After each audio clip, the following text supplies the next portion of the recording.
성경을 좀 아시는 분들은 세례 요한 하면 딱 떠올려지는 게 예수님께 세례를 베푼 위대한 선지자. 옷은 낙타 털옷을 입고 또 음식은 메뚜기와 석청을 먹으면서 이 광야에서 하나님의 말씀을 전했던 위대한 선지자다라고 그렇게 알고 계신 분들이 많을 겁니다. 맞습니다. 그런데 오늘 본문에서는 이 위대한 선지자 세례 요한이 예수님을 의심했다. 예수님의 메시아 되심, 예수님께서 구원자로 오신 것을 의심했다라는 것을 우리가 본문을 통해서 보게 되죠.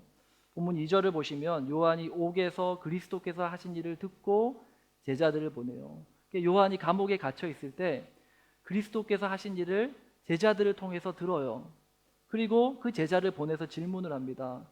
구약의 선지자들이 예언했던 그 오시리라 예언된 메시아가 당신 맞습니까? 아니면 우리가 다른 메시아를 기다려야 합니까? 이게 간단하게 당신이 메시아 맞습니까? 이게 단도직입적으로 묻고 있는 거죠. 가만히 생각해 보면 이 질문을 듣는 예수님의 입장에서 정말 이 예수님이 진짜 하나님의 아들이시라면 당신이 그 오시리라 예언된 메시아 하나님의 아들 맞습니까? 라는 이 질문은 굉장히 무례한 질문이죠. 그럼에도 불구하고 세례 요한이 무례함을 무릅쓰고 제자를 보내서 감히 이 질문을 던지는 이유가 뭡니까? 예수가 메시아가 아닐 수도 있다라는 강한 의심이 지금 이 세례 요한의 마음을 사로잡았기 때문입니다. 자, 이런 세례 요한의 질문에 대해서 예수님은 5절에서 이렇게 답을 하십니다. 맹인이 보며 못 걷는 사람이 걸으며 나병 환자가 깨끗함을 받으며 못 듣는 자가 들으며 죽은 자가 살아나며 가난한 자에게 복음이 전파된다 하라. 자, 이 말씀은 실제로 지금 예수님께서 행하시는 일들을 나열한 것이기도 하지만 사실 이 말씀은 이사야 선지자가 예언했던 이제 메시아가 오시면 이러이러한 일들이 일어날 것이고 이런 일들을 그가 행할 것입니다 라고 이사야가 예언했던 그 말씀을 인용하면서 이제 세례 요한에게 가서 전하라 라는 말씀이죠. 구약에 예언된 메시지가 그대로 성취되고 있음을 말하라는 것입니다. 근데 세례 요한이 왜 이런 의심을 하게 됐는가 하면은 자신이 기대했던 메시아의 모습과 그리고 오신 예수님이 행하고 있는 모습이 너무 달랐기 때문이죠. 지금 자신은 헤롯의 그 방탕함을 정죄해서 감옥에 갇혀 있는데 예수는 오히려 방탕한 여자들과 어울린다더라. 그리고 또 세리와 죄인들과 함께 어울려 다니면서 포도주나 마시고 그렇게 다닌다더라. 그런 소문을 세례 요한이 들은 거예요. 예수님을 향해서 강한 의심이 일어난 것입니다. 세례 요한이 요단 강가에서 사람들에게 세례를 베풀고 또 그 유대 광야에서 그가 전했던 메시지의 핵심이 뭐냐? 마태복음 3장 10절 말씀 보시면 도끼가 나무 뿌리에 놓였다. 또 좋은 열매 맺지 않는 나무는 찍혀서 불에 던져지리라. 또 11절에 그는 성령과 불로 너희에게 세례를 베풀 것이다. 그 말이 무슨 뜻입니까? 12절에 손에 키를 들고 자기의 타작마당을 정하게 할 것이다. 알고 근무와 곡간에 들이고 죽정이는 꺼지지 않는 불에 태울 것이다. 지금 세례 요한이 오실 메시아에 관한 말씀을 전하면서 그가 전하는 메시지의 핵심이 뭐예요? 심판에 그가 초점을 맞춰서 메시지를 전하고 있는 거죠. 그럼 세례 요한도 예수님께서 이사야 선지자의 말씀을 인용하면서 하신 그 말씀을 그도 모르지 않았을 거예요. 예수님께서 인용하신 말씀이 이사야서 61장 1절 그리고 1절 말씀인데요. 이렇게 말씀합니다. 우리 이사야 61장 1절 말씀으로 함께 읽습니다. 시작. 주 여호와의 영이 내게 내리셨으니 이는 여호와께서 내게 기름을 부으사 가난한 자에게 아름다운 소식을 전하게 하려 하심이라. 나를 보내사 마음이 상한 자를 고치며 포로된 자에게 자유를 갇힌 자에게 노임을 선포하며. 하나님의 영으로 충만한 하나님의 아들 메시아가 이 땅에 오시면 이와 같은 일들이 일어난다라는 것입니다. 이러한 일들을 행하신다라는 거예요. 그 메시아의 행하는 일을 두 가지로 요약한 게 2절 말씀인데요. 여호와의 은혜의 해와 우리 하나님의 보복의 날을 선포하여 모든 슬픈 자를 위로하되. 메시아가 오셔서 하는 큰 두 가지 일은 뭐냐면 첫 번째는 여호와의 은혜의 해를 선포하는 것, 구원을 베푼다라는 것입니다. 두 번째는 우리 하나님의 보복의 날, 심판의 날을 선포할 것이다. 심판하실 것이다. 구원하시고 심판하시는 것, 이것이 하나님의 아들이신 메시아가 이 땅에 오셔서 할 두 가지 일이라는 거예요. 그 두 가지 중에 지금 세례 요한이 유대 광야에서 또 요단강에서 세례를 베푸면서 전했던 메시지는 그 둘 가운데 하나, 절반의 메시지에 치중해서 말씀을 전하고 있는 거죠. 자, 그러면 세례 요한이 이렇게 전하고 있는 메시지가 틀렸느냐? 결코 그렇지 않습니다. 왜냐하면 모든 구약의 선지자는 이와 같이 전체가 아니라 부분적으로 예언을 하는 것이 그들에게 맡겨진 사명이었기 때문입니다. 히브리서 1장 1절에서 이렇게 말씀하죠. 옛적의 선지자들을 통하여 여러 부분과 여러 모양으로 우리 조상들에게 말씀하신 하나님이, 그러니까 선지자들은 구약의 선지자들, 이사야, 예레미야, 에스겔, 이런 대선지자, 호세야, 아모스, 이런 소선지자들까지 해가지고 그 모든 구약의 선지자들은 여러 부분과 여러 모양으로 조상들에게 말씀을 전했다라는 거예요. 하나님의 말씀을 전했다라는 거죠. 근데 지금도 우리가 이사야서를 읽으면, 이사야서를 이렇게 묵상하다 보면 읽기가 참 힘들어요. 난해해요. 잘 읽혀지지가 않아요. 왜냐하면 이사야도 하나님으로부터 부분적으로 자기가 보고 들은 것을 시간 배열이 아니라 어떤 사건의 순서대로 배열하는 것이 아니라 자기가 보고 들은 것을 여러 모양과 여러 부분적으로 마치 퍼즐 조각을 나열하는 것처럼 말씀을 전하고 있는 거예요. 이런 퍼즐 조각이 흐트러진 걸 보면서 이게 무슨 그림이야? 바로 보이는 분이 있습니까? 없잖아요. 도대체 이게 무슨 그림인지 알 수가 없단 말이에요. 우리가 이사야서를 묵상할 때, 예레미야를 묵상할 때, 에스겔을 묵상할 때, 많은 선지서를 묵상할 때 부딪히는, 봉착하는 문제가 바로 그런 거예요. 마치 퍼즐 조각을 보는 것 같은 거죠. 그런데 히브리서 1장 2절에 보시면 이 모든 날 마지막에는 아들을 통하여 우리에게 말씀하셨습니다. 이 모든 날 마지막 날에 아들을 통하여 우리에게 온전히 말씀하신다는 거죠. 옛적에는 선지자들을 통하여 여러 부분과 여러 모양으로 여러 흩어진 퍼즐 조각처럼 우리에게 말씀하셨다면 이제는 예수 그리스도를 통하여 그 퍼즐 조각이 하나씩 하나씩 맞춰져서 완성된 그림으로 우리에게 보여지게 되었다라는 뜻입니다. 그런데 이제 세례 요한은 구약의 선지자 중에 한 명으로서 그 역시 메시아에 대한 정보가 온전하지 못한 거예요. 부분적으로 말씀을 받았고 부분적으로 그가 말씀을 전하고 있는 거예요. 예수님께서 하실 일들이 구원의 은혜를 선포하는 것이고, 그리고 또 보복의 날, 신원의 날, 하나님의 심판의 날을 선포하는 것, 이 두 가지 모두가 메시아의 일이지만 세례 요한이 받은 사명, 세례 요한에게 하나님 보여주신 메시지는 심판에게 치중된 그런 메시지를 그에게 주셨기 때문에 그가 전했던 메시지와 예수님께서 지금 2000년 전에 오셔서 행하시는 일들은 서로 충돌하는 게 당연하다라는 것입니다. 그로 인하여 세례 요한이 이와 같은 오해를 할 수 있다라는 거죠. 그럼 사람이 무엇을 오해할 수 있죠. 여러분도 어떤 일을 하다가 또 여러 가지 오해도 하게 되고 또 의심하는 일도 있지 않습니까? 근데 문제는 예수님이 메시아가 맞느냐 맞지 않느냐에 대한 문제를 오해하고 의심하는 것은 심각한 문제가 될 수 있다는 것입니다. 실제로 이 땅에 수많은 사람들이 오늘 이 세례 요한이 오실 그분이 당신 맞습니까? 라고 메시아에 대하여 오해하고 의심하는 것처럼 오늘날의 많은 사람도 그와 똑같은 오해와 의심 가운데 놓여 있는 분들이 있다는 거죠. 왜냐하면 세례 요한이 가졌던 문제를 그들도 동일하게 가지고 있는 거예요. 자, 그러면 세례 요한이 어떤 문제를 가졌길래 하나님이 메시아인지를 계속 헷갈려하고 또 오해하고 급기야는 강한 의심까지 품게 되었을까? 크게 두 가지 이유를 우리가 본문 말씀을 통해서 알 수 있습니다. 첫 번째는 전해준 말만 듣고 믿으려 했다라는 겁니다. 오늘 본문 2절 말씀 보시면 요한이 옥에서 그리스도께서 하신 일을 듣고 제자들을 보내어 질문하는 거예요. 요한은 지금 감옥에 갇혀 있기 때문에 그리스도께서 하시는 일들을 직접 볼 수가 없어요. 자기 제자들이 와가지고 전해주는 말만 듣고 판단하는 거죠. 요한이 직접 본 게 아니라 제자들이 간접적으로 전해주는 말만 듣고 예수님을 이해하고 있는 것입니다. 그런데 우리가 다른 사람을 통하여 어떤 전해지는 말을 듣고 어떤 일을 판단하면요, 오해하기 쉽고 또 잘못 이해하기 쉽습니다. 그 세례 요한의 제자들이 일전에 예수님께 나와서 이런 질문을 던진 적이 있어요.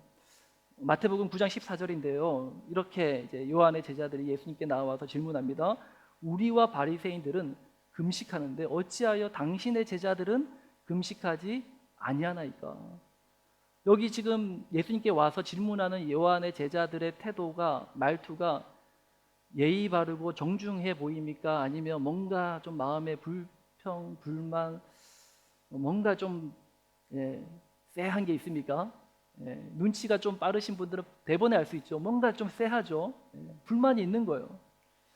지금 요한의 제자들의 입장에서는 언젠가 혜성처럼 나타난 예수라는 존재가 그렇게 달갑지가 않는 거예요. 원래 우리가 원조인데, 우리 세례 요한이 최고였는데, 근데 어느 날 갑자기 나타난 예수라는 사람이 자기 동료들을 계속 뺏어가는 거예요.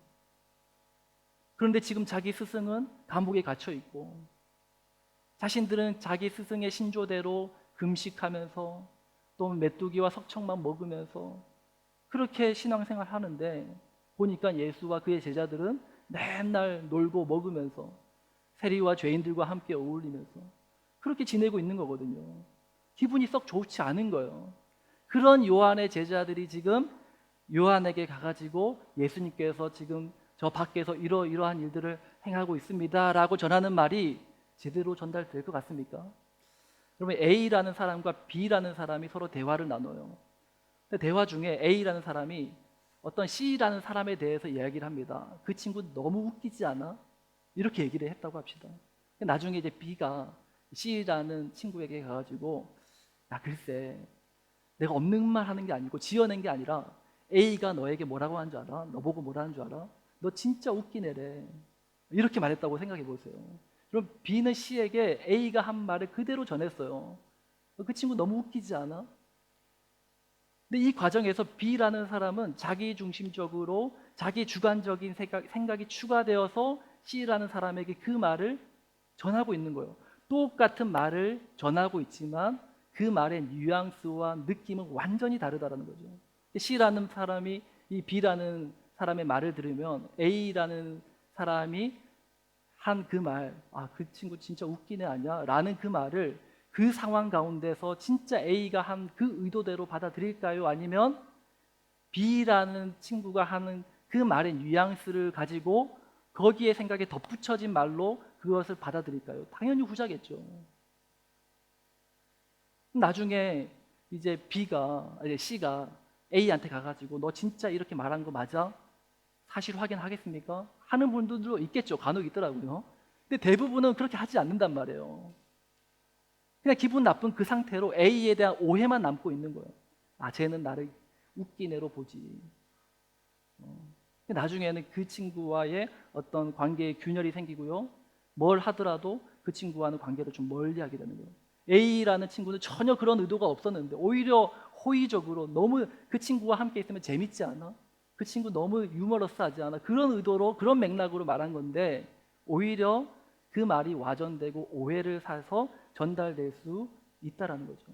바라기는 우리 하늘샘 교회 안에는 이와 같은 정말 다른 사람의 말을 누군가에게 옮기는 일은 좋은 의도든 나쁜 의도든 안 하는 게 좋아요. B는 별 생각 없이 한 말이지만 그것을 받아들이는 C라는 사람은 오만 가지 생각을 하면서 그 말을 듣는단 말이죠. 무슨 의도로 나에게 대해서 그렇게 얘기했을까? 그렇게 듣는 거예요. 애초에 말을 옮기지 않는 것이 가장 지혜로운 것이다라는 사실을 깨달으시는 저와 여러분 되시기 바랍니다. 아멘. 그리고 하나님께 대한 오해와 의심도 이런 방식으로 생기는 것을 보고 납니다. 자신이 직접 보고 들은 게 아니에요. 어떤 신문 기사나 또 어떤 주변 친구나 어떤 유튜버가 한 말이에요. 하나님이 진짜 존재한다는 게 말이 돼? 성경에 나오는 그 기적들 그걸 다 믿는다고? 이거 다 세상에 이미 존재했던 것들을 짜집기 한 게 성경이야. 예수는 십자가에 못 박혔다가 실제로 죽은 게 아니라 잠시 기절했던 거래. 이런 말 들으면 우리도 모르게 마음 한켠에는요, 아 진짜 그런 거 아니야? 진짜 하나님 없는 거 아니야? 뭐 이런 생각이 드는 거예요. 그러다가 결국 어떤 결론을 내립니까? 하나님 못 믿겠어요.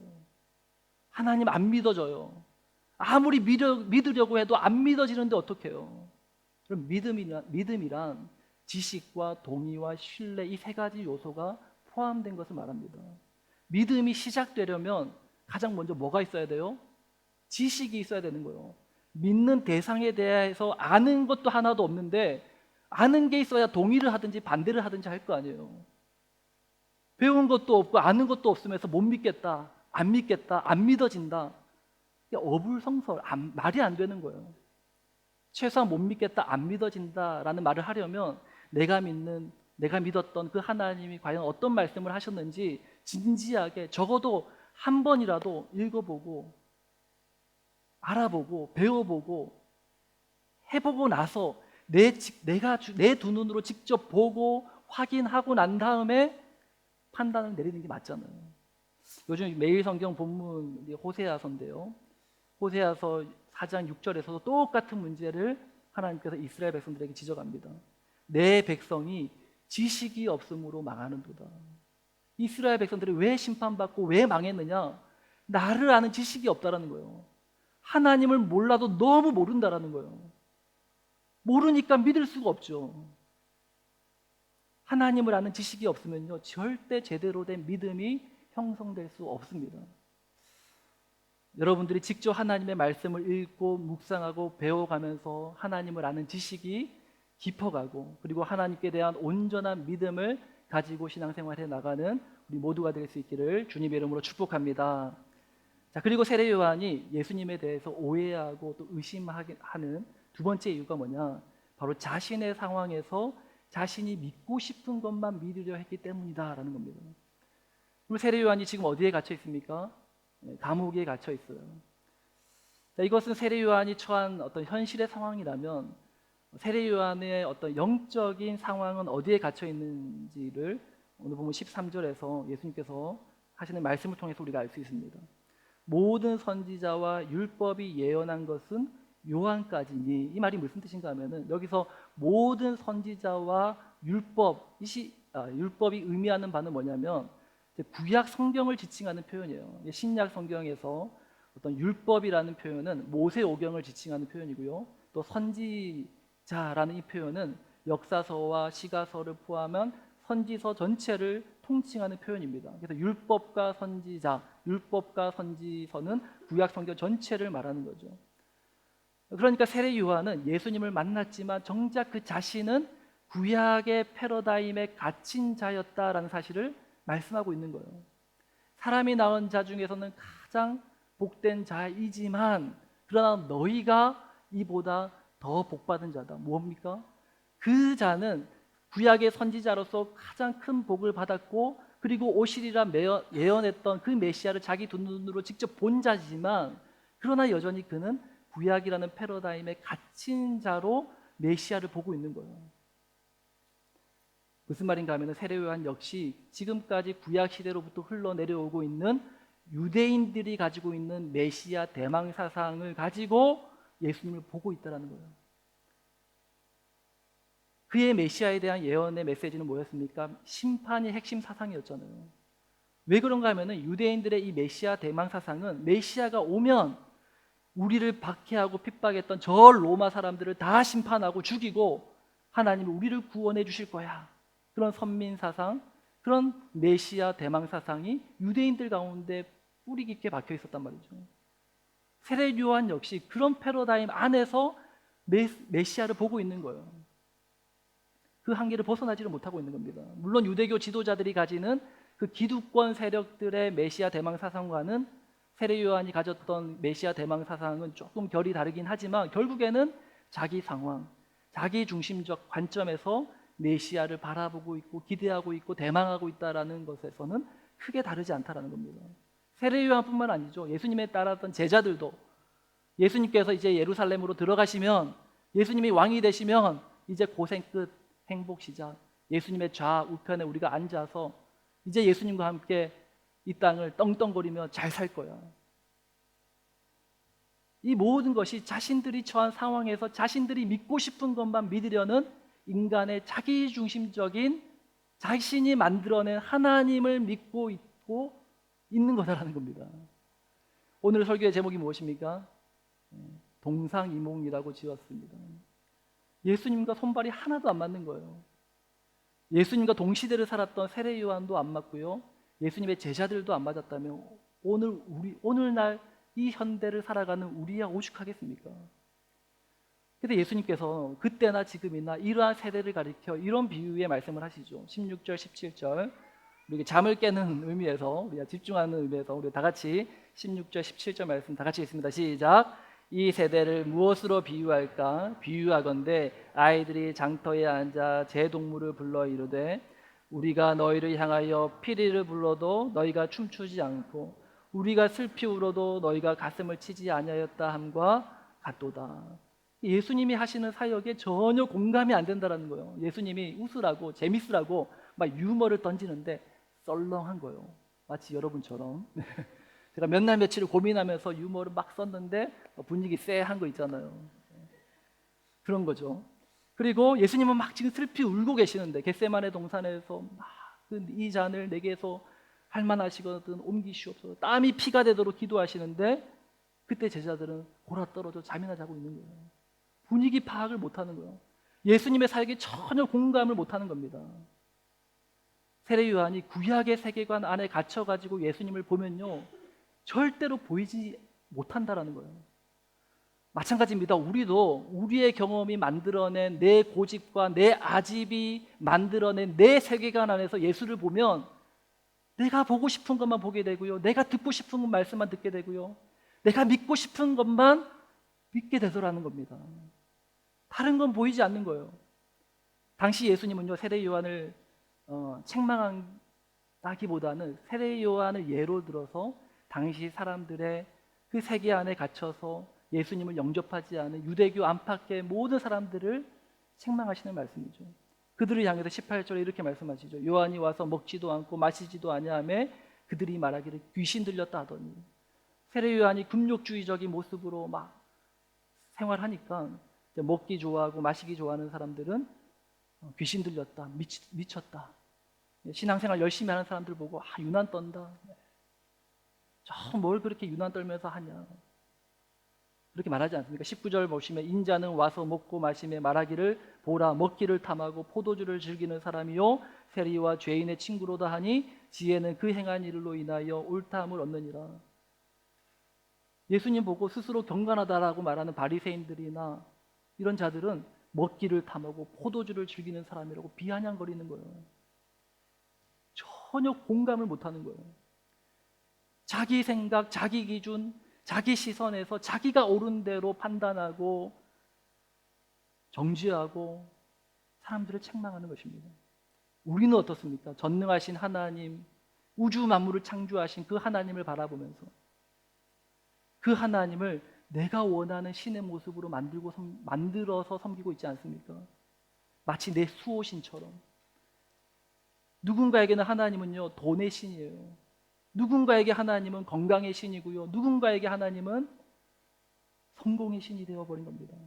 고대 그리스의 수많은 신을 만들어가지고 자기가 원하는 신을 섬겼던 것처럼 오늘날의 많은 하나님 믿는 자들은 한 분이신 하나님을 여러 신으로 분리시켜가서 내가 욕망하는, 내가 추구하는, 나에게 내가 원하는 것을 가져다 줄 그 신을 만들어서 섬기고 있다는 것입니다. 그러면 우리는 어떻게 하나님을 온전히 알 수 있고, 어떻게 우리가 내 좁은 시선에 갇혀 있지 않고 여기서 빠져나와 예수님을 온전히 바라볼 수 있을까요? 그러나 오늘 우리가 하나님을 온전히 아는 것은요 사실 불가능해요. 하나님을 아는 지식이 없는 맹인은요 그 어둠 속에서 빠져나와야 되는데 맹인이 어떻게 길을 찾아 나올 수 있어요? 억압받고 눌려서 좌절하고 낙심하여 주저앉아 있는 안진뱅이가 일어설 수 없는 거예요. 주님 저기 가시는데 따라갈 수가 없는 거예요. 공동체 밖에서 소외되고 살아갔던 이 나병 환자, 아무도 받아주지 않는 거예요. 예수님은 저 예루살렘 안으로 들어가시는데 나병 환자는요 율법에 의하면 사람들이 있는 곳에 가지도 못하는 거예요. 자기 고집에 귀가 막혀서 아무것도 듣지 못하는 자들, 자신의 말을 들어주는 사람이 있는 곳으로 나와야 되는데 나올 수가 들리지가 않으니까.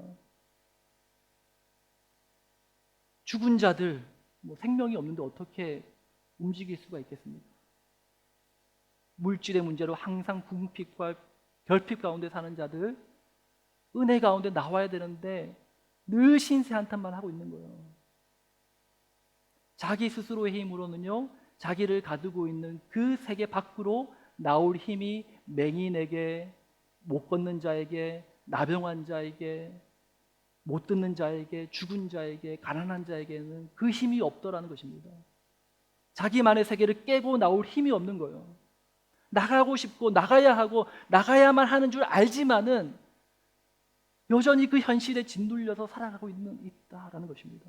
근데 놀라운 소식이 무엇입니까? 완전히 영적인 감각을 상실하여 살아가고 있던 그들에게 예수님께서 피리를 불어도 춤추지 않고 슬피 울어도 가슴 치지 않았던 그들에게 예수님 어떻게 하십니까? 5절 말씀 보십시오. 5절 말씀 우리 함께 읽습니다. 시작. 맹인이 보며 못 걷는 사람이 걸으며 나병한 자가 깨끗함을 받으며 못 듣는 자가 들으며 죽은 자가 살아나며 가난한 자에게 복음이 전파된다 하라. 맹인, 안진뱅이, 나병한 자, 못 듣는 자, 죽은 자, 가난한 자, 이들의 스스로의 힘으로는 예수님께 나아갈 수 없으니까 예수님이 오히려 그들을 찾아 들어가셨다라는 거예요. 만나 주셨다라는 거예요. 그들을 어둠 가운데 고아와 같이 내버려 두지 않으시고 그들이 갇혀 있는 그 세계 안으로 들어가서 그들의 아픔에 공감해 주셨다라는 것입니다. 그들은 어리둥절해요. 뭐지? 안 됩니다, 안 됩니다. 들어오실 수 없습니다. 막 주님을 거부하는데도, 밀쳐내는데도요, 주님은 더 끌어안고 우시는 거예요.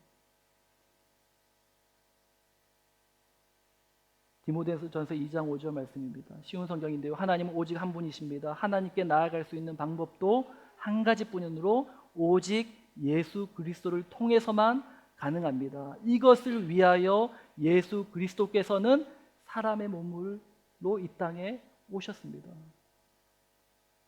나만의 세계에 갇혀가지고 아무것도 볼 수 없는 그 세계 안에서 눈물로 하루를 지내는 그에게 예수님께서 사람의 몸을 입고 오셨다는 거예요.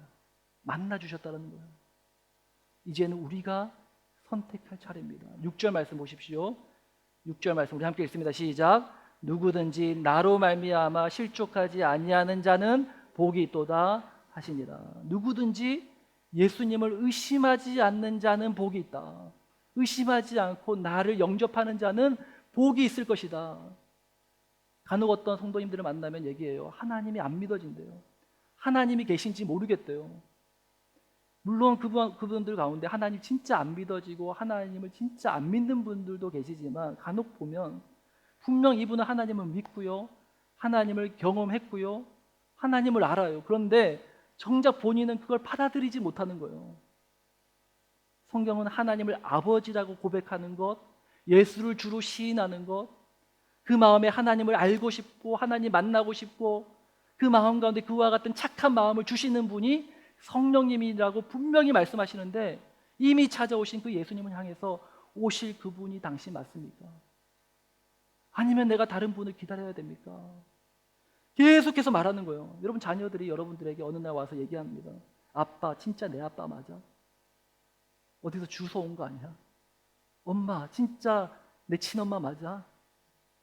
맨날 씻겨주고 빨래해주고 밥 먹여주고 용돈 주고 하는데도 매일같이 와가지고 엄마 진짜 내 친엄마 맞아? 엄마 아빠 나 진짜 내 아빠 맞아? 말하고 말한 다음에 여러분 어떻겠습니까? 여러분? 예수님께서는 이제 우리 마음에 들어와서 함께 추억도 쌓고 더 풍성한 은혜를 누리고 싶단 말이에요. 보여줄 게 너무 많다라는 거예요. 너의 세계를 깨고 밖으로 나오면 이 찬란한 세상을 봐. 우리 아까 성가대 찬양처럼 주님의 세계는 얼마나 아름다운지 하나님 보여주고 싶은 거예요. 하나님의 솜씨, 아빠 솜씨 대단하지 않아? 나오지를 못하는 거예요. 이미 나에게 다가오신 예수님, 나에게 찾아와서 내 마음의 문을 녹화하시는 그 예수님, 내 마음에 예수님 믿고 예수님 알고 싶고 예수님과 함께하고 싶은 그 마음 주시는 분이 우리 하나님이시며 우리 예수님이시며 우리 성령님이심을 여러분 의심하지 말고 이제는 온전히 그분을 여러분들의 구주로 영접하여 주님과 동행함으로 누리는 이 최고의 복을 누리며 살아가는 우리 모두가 될 수 있기를 주님의 이름으로 축복합니다. 이 시간 함께 말씀을 생각하며 우리 함께 찬양합시다.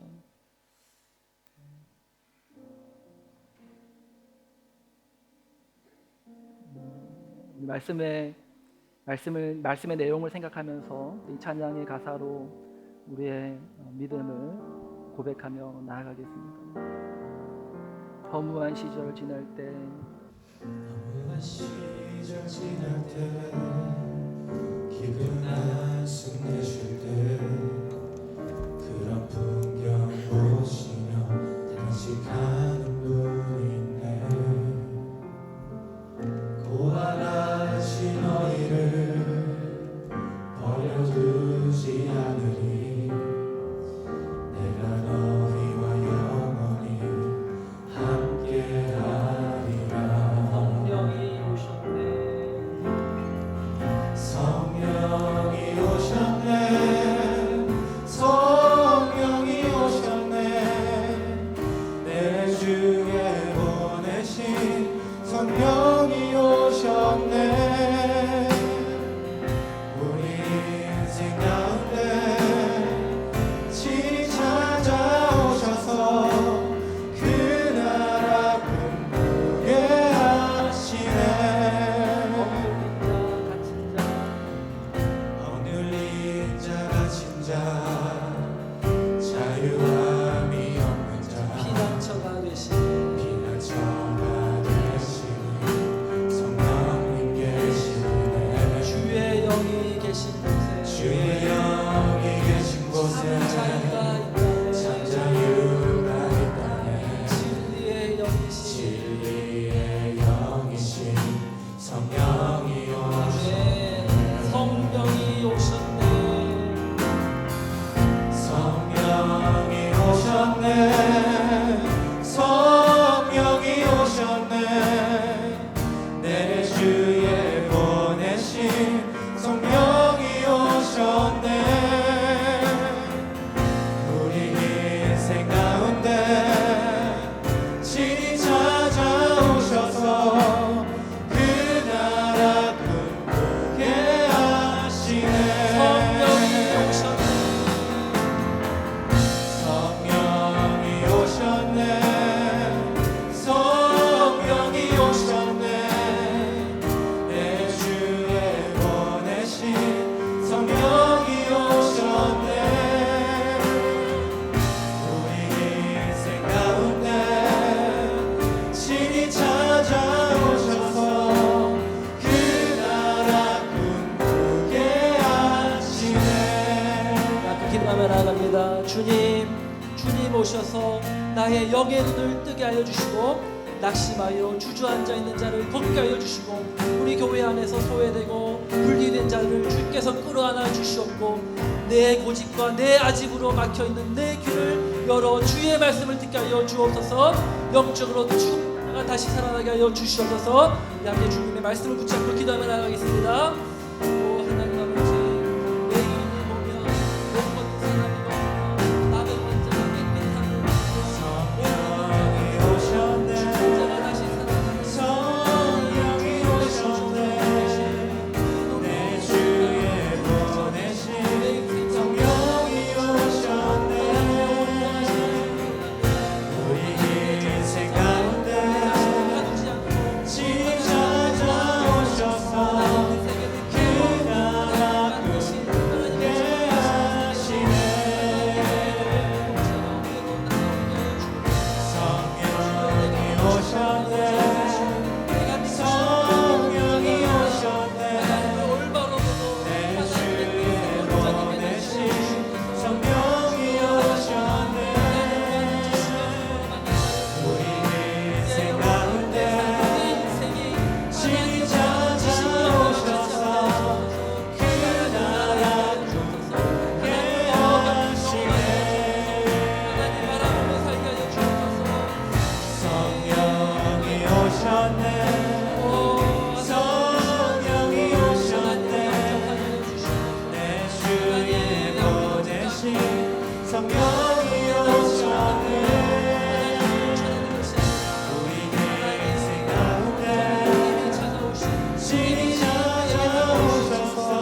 자리에서 일어나서 오 신실하신 주, 오 신실하신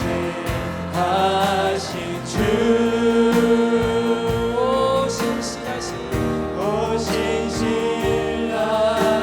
주, 내 너를 떠나지도 않노라. 내 너를 떠나지도 않으리라. 내 너를 버리지도 않으라. 내 너를 버리지도 않으리라. 약속하셨던 주님, 그 약속을 지키사 그 약속을 지키사 이후로도 영원토록 나를 지키시리라 확신하네. 오 신실하신 주, 오 신실하신 주, 오 신실하신 오 신실하신